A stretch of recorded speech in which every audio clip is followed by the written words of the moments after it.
ಭವಾನಿ ರೇವಣ್ಣ ಅವರ ನಿರೀಕ್ಷಣಾ ಜಾಮೀನು ಅರ್ಜಿಯ ವಿಚಾರಣೆ ಜನಪ್ರತಿನಿಧಿಗಳ ನ್ಯಾಯಾಲಯದಲ್ಲಿ ಮತ್ತೆ ಆರಂಭ ಆಗಿದೆ. ಬೆಳಗಿನ ಸೆಷನ್ನಲ್ಲಿ ವಿಚಾರಣೆ ನಡೆದಂತಹ ಸಂದರ್ಭದಲ್ಲಿ ಸಂದೇಶ್ ಚೌಟ ಭವಾನಿ ರೇವಣ್ಣ ಅವರ ಪರ ಇರುವಂತಹ ವಕೀಲರು ಯಾವ ಕಾರಣಕ್ಕಾಗಿ ನಿರೀಕ್ಷಣಾ ಜಾಮೀನನ್ನ ಕೋರ್ಟ್ ಮಂಜೂರು ಮಾಡಬೇಕು ಭವಾನಿ ರೇವಣ್ಣ ಅವರಿಗೆ, ಅದಕ್ಕೆ ಸಂಬಂಧಪಟ್ಟಂತಹ ಹಲವು ಅಂಶಗಳನ್ನ ಉಲ್ಲೇಖ ಮಾಡಿದ್ರು. ಅದಾದ ನಂತರದಲ್ಲಿ ಸ್ಪೆಷಲ್ ಪಬ್ಲಿಕ್ ಪ್ರಾಸಿಕ್ಯೂಟರ್ SIT ಪರ ವಾದವನ್ನ ಮಾಡ್ತಾ ಇರುವಂತಹ ಜಗದೀಶ್ ತಮ್ಮ ಪ್ರತಿವಾದವನ್ನ ಆರಂಭ ಮಾಡಿದ್ರು. ಆ ನಂತರ ಊಟದ ಸಮಯ ಆಗಿದ್ರಿಂದ ವಿಚಾರಣೆಯನ್ನ ಮುಂದೂಡಿಕೆ ಮಾಡಲಾಗಿತ್ತು. ಈಗ ಮತ್ತೆ ಎರಡೂ ಕಡೆಯ ವಕೀಲರು ಆಗಮಿಸಿದ್ದಾರೆ. ಜಾಮೀನು ಅರ್ಜಿಯ ವಿಚಾರಣೆ ಮತ್ತೆ ಆರಂಭ ಆಗಿದೆ. ತಮ್ಮ ವಾದವನ್ನ ಮುಂದುವರಿಸಿದ್ದಾರೆ SITಯ special public prosecutor BN Jagadish. ಆರೋಪಿ ಸಂಬಂಧಿಗೆ ಕಾಲ್ ಮಾಡ್ತಾರೆ, ಆ ಕರೆಯನ್ನ ಅವರ ಸಂಬಂಧಿ ರೆಕಾರ್ಡ್ ಮಾಡ್ತಾರೆ. ಅದರಲ್ಲಿ ತುಂಬಾ ಆಸಕ್ತಿದಾಯಕ ಹೇಳಿಕೆ ಇದೆ. ಇದು ಸ್ಪೆಷಲ್ ಪಬ್ಲಿಕ್ ಪ್ರಾಸಿಕ್ಯೂಟರ್ ಆಗಿರುವಂತಹ ಜಗದೀಶ್ ಅವರು ವಾದ ಮಾಡುವಂತಹ ಸಂದರ್ಭದಲ್ಲಿ ಉಲ್ಲೇಖಿಸ್ತಾ ಇರುವಂತಹ ವಿಚಾರಗಳು, ಯಾವ ಕಾರಣಕ್ಕಾಗಿ ಭವಾನಿ ರೇವಣ್ಣ ಅವರಿಗೆ ನಿರೀಕ್ಷಣಾ ಜಾಮೀನನ್ನ ನೀಡಬಾರದು ಅನ್ನೋದಕ್ಕೆ ಸಂಬಂಧಪಟ್ಟ ಹಾಗೆ ಅವರು ಒಂದಿಷ್ಟು ವಿಚಾರಗಳನ್ನ ಉಲ್ಲೇಖ ಮಾಡಿ ತಮ್ಮ ವಾದವನ್ನ ಅವರು ಮಂಡನೆ ಮಾಡ್ತಿದ್ದಾರೆ. ಆರೋಪಿಯ ಪಟ್ಟಿಯಲ್ಲಿ ಈಗ FIR ನಲ್ಲಿ ಭವಾನಿ ರೇವಣ್ಣ ಅವರ ಹೆಸರಿಲ್ಲ. ಬಟ್ SIT SPP ಇವತ್ತು ಕೋರ್ಟ್ ನಲ್ಲಿ ತುಂಬಾ ಇಂಟ್ರೆಸ್ಟಿಂಗ್ ಆದಂತಹ ವಿಚಾರವನ್ನ ತಿಳಿಸಿದ್ರು. ಆಕ್ಷೇಪಣೆಯನ್ನ ಸಲ್ಲಿಸುವಂತಹ ಸಂದರ್ಭದಲ್ಲಿ ಲಭ್ಯ ಇರುವಂತಹ ಸಾಕ್ಷಿಗಳ ಆಧಾರದ ಮೇಲೆ ಅಥವಾ ಈಗಾಗಲೇ ಅರೆಸ್ಟ್ ಆಗಿರುವಂತಹ ಆರೋಪಿಗಳ ಹೇಳಿಕೆಗಳ ಆಧಾರದ ಮೇಲೆ ಭವಾನಿ ರೇವಣ್ಣ ಅವರನ್ನ ಈ KR ನಗರ ಸ್ಟೇಷನ್ ನಲ್ಲಿ ದಾಖಲಾಗಿರುವಂತಹ ಕಿಡ್ನಾಪ್ ಪ್ರಕರಣಕ್ಕೆ ಸಂಬಂಧಪಟ್ಟ ಹಾಗೆ ಆರೋಪಿಯಾಗಿ ಪರಿಗಣಿಸೋಕೆ ಸೂಕ್ತವಾದಂತಹ ಸಾಕ್ಷಿಗಳಿದ್ದಾವೆ. ಅವರ ವಿರುದ್ಧ ನಮಗೆ ಸಾಕ್ಷಿಗಳು ಲಭ್ಯ ಆಗಿದ್ದಾವೆ. ಹಾಗಾಗಿ ಅವರಿಗೆ ನಿರೀಕ್ಷಣಾ ಜಾಮೀನನ್ನ ಕೊಡಬಾರದು ಅಂತ ಹೇಳಿ ತಮ್ಮ ವಾದವನ್ನ ಮಂಡನೆ ಮಾಡ್ತಾ ಇದ್ರು special public prosecutor BN Jagadish. ಈ ಸಂದರ್ಭದಲ್ಲಿ ಅವರು ಫೋನ್ ರೆಕಾರ್ಡ್ಗೆ ಸಂಬಂಧಪಟ್ಟ ಹಾಗೆ ಆಡಿಯೋ ಇದೆ ಅಂತ ಹೇಳಿ SPP ಹೇಳಿದ್ದಕ್ಕೆ ಈ ಸಂದರ್ಭದಲ್ಲಿ ಜಡ್ಜ್ ಆಗಿರುವಂತಹ ಸಂತೋಷ್ ಗಜಾನನ್ ಭಟ್ ಪ್ರಶ್ನೆ ಮಾಡ್ತಾರೆ.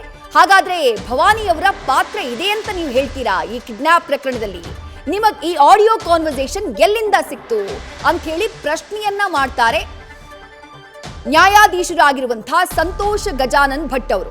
ಆ ಸಂದರ್ಭದಲ್ಲಿ SPP ಉತ್ತರಿಸ್ತಾರೆ, ಹೌದು, ನಮಗೆ ಓರ್ವ ಸಂಬಂಧಿಯ ಕಾಲ್ ರೆಕಾರ್ಡ್ ಲಭ್ಯ ಆಗಿದೆ.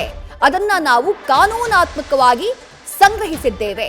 FSL ನಲ್ಲೂ ಕೂಡ ಕಳುಹಿಸಿ ನಾವು ಅದನ್ನ ದೃಢೀಕರಿಸಿಕೊಂಡಿದ್ದೇವೆ ಅಂತ ಹೇಳಿ ನ್ಯಾಯಾಧೀಶ ಸಂತೋಷ್ ಗಜಾನನ್ ಭಟ್ ಕೇಳಿದಂತಹ ಪ್ರಶ್ನೆಗೆ special public prosecutor BN Jagadish ಉತ್ತರಿಸ್ತಾರೆ.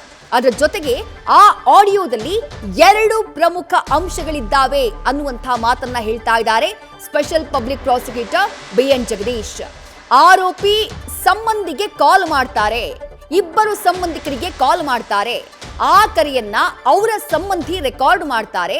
ಅದರಲ್ಲಿ ತುಂಬಾ ಆಸಕ್ತಿದಾಯಕ ಹೇಳಿಕೆ ಇದೆ ಅಂತ ಹೇಳಿ ಜಗದೀಶ್ ಅವರು ಹೇಳಿದಂತಹ ಸಂದರ್ಭದಲ್ಲಿ, ಅಂದ್ರೆ ಸ್ಪೆಷಲ್ ಪಬ್ಲಿಕ್ ಪ್ರಾಸಿಕ್ಯೂಟರ್ ಹೇಳಿದಂತಹ ಸಂದರ್ಭದಲ್ಲಿ, ಹಾಗಾದ್ರೆ ಭವಾನಿ ಪಾತ್ರ ಇದೆ ಅಂತ ನೀವು ಹೇಳ್ತಾ ಇದ್ದೀರಾ ಪ್ರಕರಣದಲ್ಲಿ, ಸಂತ್ರಸ್ತಿಯ ಕಿಡ್ನಾಪ್ ಪ್ರಕರಣದಲ್ಲಿ, ನಿಮಗೆ ಆ ಆಡಿಯೋ ಕಾನ್ವರ್ಸೇಷನ್ ಎಲ್ಲಿ ಸಿಕ್ತು ಅಂತ ಹೇಳಿ ಪ್ರಶ್ನೆ ಮಾಡ್ತಾರೆ. ಇದಕ್ಕುತ್ತರವನ್ನ ಕೊಡುವಂತಹ ಸಂದರ್ಭದಲ್ಲಿ ಸ್ಪೆಷಲ್ ಪಬ್ಲಿಕ್ ಪ್ರಾಸಿಕ್ಯೂಟರ್, ಹೌದು, ನಮಗೆ ಓರ್ವ ಸಂಬಂಧಿಯಿಂದ ಈ ರೆಕಾರ್ಡ್ ಸಿಕ್ಕಿದೆ, ಆಡಿಯೋ ರೆಕಾರ್ಡ್ ಸಿಕ್ಕಿದೆ. ಅದನ್ನ ನಾವು ಕಾನೂನಾತ್ಮಕವಾಗಿ ಸಂಗ್ರಹ ಮಾಡಿದೀವಿ. FSLಗೂ ಕೂಡ ಅದನ್ನ ಕಳುಹಿಸಿ ಅದನ್ನ ದೃಢೀಕರಿಸಿಕೊಳ್ಳುವಂತಹ ಕೆಲಸವನ್ನ ನಾವು ಮಾಡಿದೀವಿ ಅಂತ ಹೇಳಿ ಸ್ಪೆಷಲ್ ಪಬ್ಲಿಕ್ ಪ್ರಾಸಿಕ್ಯೂಟರ್ ಜಗದೀಶ್ ಉತ್ತರವನ್ನ ಕೊಡ್ತಾರೆ. ಅದರಲ್ಲಿ 2 ಅಂಶಗಳಿವೆ ಅಂತಾನು ಉಲ್ಲೇಖ ಮಾಡ್ತಾರೆ. ಇಲ್ಲಿ ಕೇಸ್ ಇದೆ, 2 ವರ್ಷ ಆದ್ರೂ ಹೊರಗಡೆ ಬರೋಕ್ ಸಾಧ್ಯ ಇಲ್ಲ ಅನ್ನೋದು. ಎರಡನೇದು, ಆರೋಪಿ ಚಿಕ್ಕಮ್ಮನ ಬಳಿ ಹೇಳಿದ್ದಾರೆ, ಚಿಕ್ಕಮ್ಮ ಬಳಿ ಇದ್ರ ಅಂದಾಗ ಇಲ್ಲ ಅಂತ ವಾಪಸ್ ಹೋಗಿದ್ರು ಅನ್ನುವಂತ ಹೇಳಿಕೆ.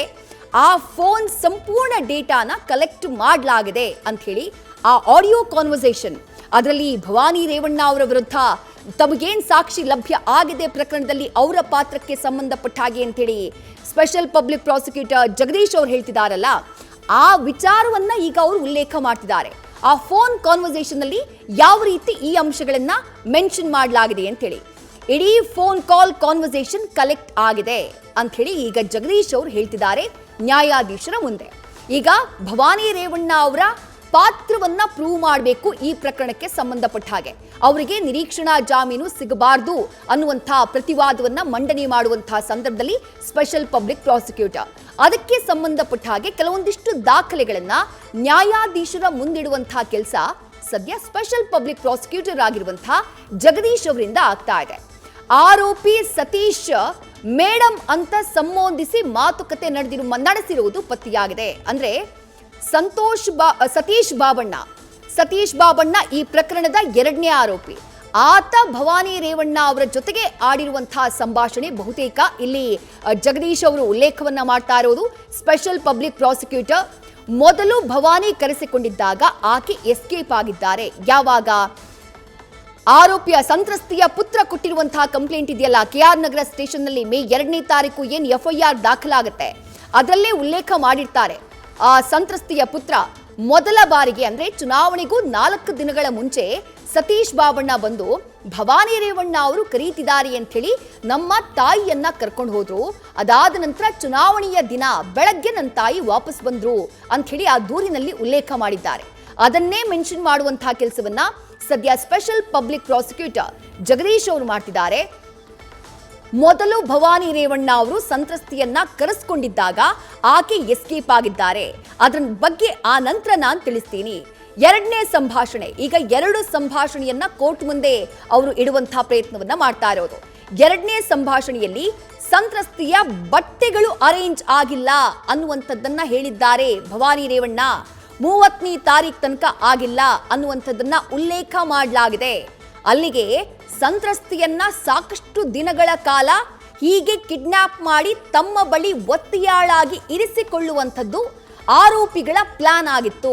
ಆ ಪ್ಲಾನ್ ನಲ್ಲಿ ಭವಾನಿ ರೇವಣ್ಣ ಅವರು ಕೂಡ ಇನ್ವಾಲ್ವ್ ಆಗಿದ್ರು ಅನ್ನುವಂಥದ್ದು ಈ ಸಂಭಾಷಣೆಯ ಮೂಲಕ ಗೊತ್ತಾಗ್ತಾ ಇದೆ ಅನ್ನೋದನ್ನ ನ್ಯಾಯಾಧೀಶರ ಮುಂದೆ ಇಡುವಂಥ ಪ್ರಯತ್ನವನ್ನ ಸ್ಪೆಷಲ್ ಪಬ್ಲಿಕ್ ಪ್ರಾಸಿಕ್ಯೂಟರ್ ಜಗದೀಶ್ ಅವರು ಮಾಡ್ತಿದ್ದಾರೆ. ಎರಡನೇ ಸಂಭಾಷಣೆಯಲ್ಲಿ ಸಂತ್ರಸ್ತೆಯ ಬಟ್ಟೆಗಳ ಅರೇಂಜ್ ಆಗಿಲ್ಲ ಅನ್ನುವಂಥ ಉಲ್ಲೇಖ ಇದೆ. ಆಗ ತರ್ತೀವಿ ಬಿಡು, 150-200 ರೂಪಾಯಿ ಸೀರೆ ಕೊಡ್ಸಿದ್ರಾಯ್ತು ಅನ್ನುವಂಥ ಮಾತು ಆ ಸಂಭಾಷಣೆಯಲ್ಲಿ ರೆಕಾರ್ಡ್ ಆಗಿದೆ. ಅಷ್ಟು ಅಗೌರವದ ರೀತಿಯಲ್ಲಿ ನಡೆಸಿಕೊಳ್ಳಲಾಗಿದೆ ಸಂತ್ರಸ್ತೆಯನ್ನ. ಅಂದ ಮೇಲೆ ಇದು ಕಿಡ್ನಾಪ್ ಅಲ್ಲದೆ ಮತ್ತಿನ್ನೇನು ಅನ್ನುವಂಥ ಪಾಯಿಂಟ್ ನ ರೈಸ್ ಮಾಡುವಂಥ ಕೆಲಸವನ್ನ ಸ್ಪೆಷಲ್ ಪಬ್ಲಿಕ್ ಪ್ರಾಸಿಕ್ಯೂಟರ್ ಮಾಡ್ತಿದ್ದಾರೆ. ಮಹಿಳೆಗೆ ಸೀರೆ ಕೊಡಿಸುವುದಕ್ಕೂ ಕೂಡ ಅಲ್ಲಿ ಅಗೌರವವನ್ನ ತೋರಲಾಗಿದೆ. ಅಂದ್ರೆ ಭವಾನಿ ರೇವಣ್ಣ ಅವರು ಸಂಬಂಧಿ ಸತೀಶ್ ಬಾಬಣ್ಣ ಜೊತೆ ಆಡಿರುವಂಥ ಮಾತುಕತೆ, ಅವರಿಬ್ಬರ ನಡುವೆ ಆಗಿರುವಂಥ ಮಾತುಕತೆ ನಮಗೆ ಗೊತ್ತಿದೆ. ಸತೀಶ್ ಬಾಬಣ್ಣ ಕಿಡ್ನಾಪ್ ಕೇಸ್ನಲ್ಲಿ 2ನೇ ಆರೋಪಿ. ಆತನ ಮೊಬೈಲ್ನೂ ಕೂಡ ವಶಕ್ಕೆ ಪಡೆದಿರ್ತಾರೆ SIT ಅಧಿಕಾರಿಗಳು. ಆ ಮೊಬೈಲ್ನ ವಶಕ್ಕೆ ಪಡೆದು ಅದರ ಕಾಲ್ ಡೀಟೇಲ್ಸ್, ಕಾಲ್ ರೆಕಾರ್ಡಿಂಗ್ಸ್ ಎಲ್ಲವನ್ನೂ ಕೂಡ ಪಡೆಯಲಾಗಿರುತ್ತೆ. ಆ ಕಾಲ್ ರೆಕಾರ್ಡಿಂಗ್ಸ್ ನಲ್ಲಿ ಭವಾನಿ ರೇವಣ್ಣ ಹಾಗೆ ಸತೀಶ್ ಬಾಬಣ್ಣ ನಡುವೆ ನಡೆದಿರುವಂತಹ ಮಾತುಕತೆ, 2 ಸಂಭಾಷಣೆ, 2 ಆಡಿಯೋ ಸಂಭಾಷಣೆ ಲಭ್ಯ ಆಗಿದೆ. ಈ ಮಹಿಳೆಯನ್ನ ಅಂದ್ರೆ ಸಂತ್ರಸ್ತ ಮಹಿಳೆಯನ್ನ ಕರ್ಕೊಂಡು ಬರುವಂತಹ ವಿಚಾರಕ್ಕೆ ಸಂಬಂಧಪಟ್ಟ ಹಾಗೆ ಅದನ್ನ ಉಲ್ಲೇಖ ಮಾಡುವಂತಹ ಕೆಲಸವನ್ನ ಈಗ ಸ್ಪೆಷಲ್ ಪಬ್ಲಿಕ್ ಪ್ರಾಸಿಕ್ಯೂಟರ್ ಮಾಡ್ತಾ ಇರೋದು. 2ನೇ ಸಂಭಾಷಣೆಯಲ್ಲಿ ಸತೀಶ್ ಬಾಬಣ್ಣ ಹೇಳ್ತಾರೆ ಸಂತ್ರಸ್ತೆಯ ಬಟ್ಟೆಗಳು ಅರೇಂಜ್ ಆಗಿಲ್ಲ, ಆಕೆಯನ್ನ ಕರ್ಕೊಂಡು ಬರೋಕೆ 30ನೇ ತಾರೀಕು ತನಕ ಆಗಿಲ್ಲ ಅನ್ನುವಂಥದ್ದನ್ನ ಹೇಳ್ತಾರೆ. ಆಗ ತರ್ತೀವಿ ಬಿಡೋ, 150-200 ರೂಪಾಯಿ ಸೀರೆ ಕೊಡ್ಸಿದ್ರಾಯ್ತು ಅಂತ ಹೇಳಿ ಭವಾನಿ ರೇವಣ್ಣ ಆ ಸಂಭಾಷಣೆಯಲ್ಲಿ ಹೇಳಿದ್ದಾರೆ. ಅಷ್ಟು ಅಗೌರವದಿಂದ ನಡೆಸಿಕೊಳ್ಳಲಾಗಿದೆ ಸಂತ್ರಸ್ತೆಯನ್ನ. ಮಹಿಳೆಗೆ ಸೀರೆ ಕೊಡಿಸುವುದಕ್ಕೂ ಅಗೌರವವನ್ನ ತೋರಿದ್ದಾರೆ. ಅಲ್ಲದೆ ಅದೇನ್ ರಂಪಾಟ ಆಗಿದೆ ಅನ್ನುವಂಥ ಸಂಭಾಷಣೆ ಆ ಆಡಿಯೋದಲ್ಲಿ ರೆಕಾರ್ಡ್ ಆಗಿದೆ ಅನ್ನುವಂಥದ್ದನ್ನ ಉಲ್ಲೇಖಿಸಿದ್ದಾರೆ ಸ್ಪೆಷಲ್ ಪಬ್ಲಿಕ್ ಪ್ರಾಸಿಕ್ಯೂಟರ್. ಇನ್ನು 2ನೇ ತಾರೀಕು FIR ಆದ ಬಳಿಕ ಮೊದಲ ಆರೋಪಿ HD ರೇವಣ್ಣ ಅವರು ನಿರೀಕ್ಷಣಾ ಜಾಮೀನಿಗೆ ಅರ್ಜಿಯನ್ನ ಸಲ್ಲಿಸುತ್ತಾರೆ. 2ನೇ ತಾರೀಕು ಇದೇ KR ನಗರ ಕಿಡ್ನಾಪ್ ಕೇಸ್ಗೆ ಸಂಬಂಧಪಟ್ಟ ಹಾಗೆ FIR ದಾಖಲಾಗುತ್ತೆ. ಆ FIR ದಾಖಲಾದಂತಹ ನಂತರದಲ್ಲಿ ಈ ಪ್ರಕರಣದ ಮೊದಲ ಆರೋಪಿಯಾಗಿರುವಂತಹ HD ರೇವಣ್ಣ ನಿರೀಕ್ಷಣಾ ಜಾಮೀನಿಗೆ ಅರ್ಜಿಯನ್ನ ಸಲ್ಲಿಸಿದ್ರು. ಇನ್ನು ಸಂತ್ರಸ್ತೆಯ ವಿಡಿಯೋ ಕೂಡ ಪ್ರಸಾರ ಆಯಿತು. ಆ ವಿಡಿಯೋ ಪ್ರಸಾರದ ಬಗ್ಗೆಯೂ ಕೂಡ ಈಗ SPP ಜಗದೀಶ್ ಉಲ್ಲೇಖ ಮಾಡ್ತಿದ್ದಾರೆ. ಅದನ್ನ ರೆಕಾರ್ಡ್ ಮಾಡೋಕೆ ಆಕೆಗೆ ಟ್ರೈನಿಂಗ್ ಅನ್ನ ನೀಡಲಾಗಿದೆ. ಅಂದ್ರೆ ಸಂತ್ರಸ್ತೆಯ ಮೇಲೆ ಒತ್ತಡವನ್ನ ಹೇರಿ ಆ ವಿಡಿಯೋನ ರೆಕಾರ್ಡ್ ಮಾಡಲಾಗಿದೆ. ಅದರಲ್ಲೂ ಕೂಡ ಭವಾನಿ ರೇವಣ್ಣ ಅವರ ಪಾತ್ರದ ಸುಳಿವಿದೆ ಅನ್ನುವಂಥದ್ದನ್ನ ಉಲ್ಲೇಖ ಮಾಡ್ತಿದ್ದಾರೆ ಸ್ಪೆಷಲ್ ಪಬ್ಲಿಕ್ ಪ್ರಾಸಿಕ್ಯೂಟರ್ ಜಗದೀಶ್ ಅವರು. ಇಲ್ಲಿ ಭವಾನಿ ರೇವಣ್ಣ ಅವರಿಗೆ ಯಾವ ಕಾರಣಕ್ಕಾಗಿ ನಿರೀಕ್ಷಣಾ ಜಾಮೀನನ್ನ ಕೊಡಬಾರದು ಅನ್ನೋದಕ್ಕೆ ತಮ್ಮ ವಾದವನ್ನ ಮಂಡನೆ ಮಾಡ್ತಿದ್ದಾರೆ ಜಗದೀಶ್. ಆ ಸಂದರ್ಭದಲ್ಲಿ ಇಡೀ ಕೇಸ್ನಲ್ಲಿ ಭವಾನಿ ರೇವಣ್ಣ ಅವರ ಪಾತ್ರ ಏನು ಅದನ್ನ ಎಸ್ಟಾಬ್ಲಿಷ್ ಮಾಡುವಂತಹ ಪ್ರಯತ್ನವನ್ನ ಈಗ ಮಾಡಲಾಗ್ತಾ ಇದೆ. ಕೋರ್ಟ್ ಮುಂದೆ ಇಡುವಂತಹ ಪ್ರಯತ್ನವನ್ನ ಮಾಡಲಾಗ್ತಾ ಇದೆ. ಆ ಸಂತ್ರಸ್ತ ಮಹಿಳೆಯ ಒಂದು ವಿಡಿಯೋ ವೈರಲ್ ಆಗಿದ್ದು ಅಂದ್ರೆ ಆಕೆಯನ್ನ ಕಿಡ್ನಾಪ್ ಆದಂತಹ ಸಂದರ್ಭ ಅಥವಾ ಕಿಡ್ನಾಪ್ ಮಾಡಿದಂತಹ ಸಂದರ್ಭ ಅಂತ ಏನು ಹೇಳಲಾಗ್ತಾ ಇದೆ. ಆ ಸಂದರ್ಭದಲ್ಲಿ ರೆಕಾರ್ಡ್ ಮಾಡಿದಂತಹ ಒಂದು ವಿಡಿಯೋನ ಇಡೀ ರಾಜ್ಯ ಗಮನಿಸಿದೆ. ಆ ವಿಡಿಯೋದಲ್ಲಿ ನನ್ನ ಮೇಲೆ ಯಾವುದೇ ಒತ್ತಡ ಇಲ್ಲ, ನನ್ನಷ್ಟಕ್ಕೆ ನಾನು ಸಂಬಂಧಿಕರ ಮನೆಗೆ ಬಂದಿದ್ದೀನಿ ಅನ್ನುವಂಥ ಮಾತನ್ನೆಲ್ಲ ಆಕೆ ಹೇಳಿದ್ಲು. ಅದಕ್ಕೆ ಸಂಬಂಧಪಟ್ಟ ಹಾಗೆ ಉಲ್ಲೇಖ ಮಾಡುವಂತಹ ಸಂದರ್ಭದಲ್ಲಿ ಸ್ಪೆಷಲ್ ಪಬ್ಲಿಕ್ ಪ್ರಾಸಿಕ್ಯೂಟರ್ ಆಕೆಗೆ ಟ್ರೈನಿಂಗ್ ನೀಡಲಾಗಿದೆ. ಇದರಲ್ಲೂ ಕೂಡ ಭವಾನಿ ಅವರ ಪಾತ್ರದ ಬಗ್ಗೆ ನಮಗ್ ಸುಳಿವಿದೆ ಅನ್ನುವಂಥದ್ದು ವಿಚಾರವನ್ನ ಈಗ ಉಲ್ಲೇಖ ಮಾಡಿದ್ದಾರೆ.